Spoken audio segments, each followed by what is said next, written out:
প্রতিদিন আমি রান্না করি, সীমান্ত রিভিউ করে। আজকে সীমান্ত রান্না করছে, আমি রিভিউ করছি।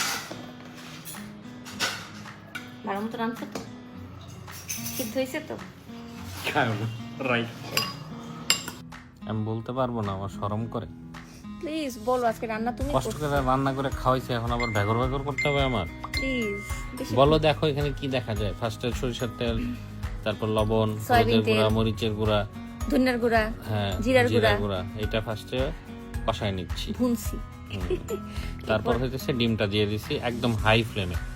এটা পুরোটাই রান্না করছি হাই ফ্লেমে। এই পার্টটা আমার খুব খারাপ লাগছে। I am so sorry. মানে আমি কখনো এর আগে মাছের ডিম এভাবে দেখি নাই, রান্না বান্না কিছু করি না, সরি ফর দ্যাট।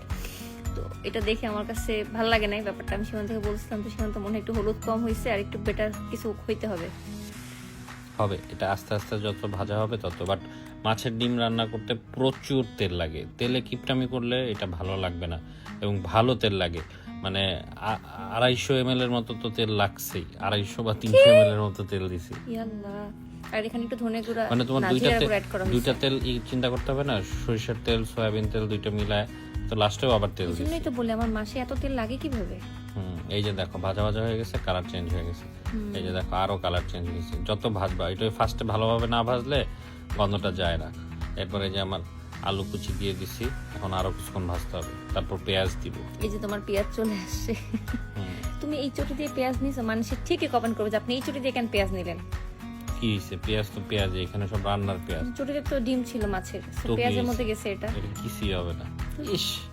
তারপরে অ্যাজ ইউজুয়াল আদা বাটা, রসুন বাটা একটু বেশি বেশি করে দিতে হবে।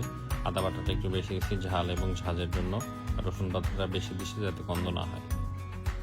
এরপর আবার সীমান্তর ভাজা ভাজা ভাজা ভাজা এবং নাড়াচাড়া করতে হবে। ওর নাড়তে অনেক ভালো লাগে, আপনার বিশ্বাস করবেন না।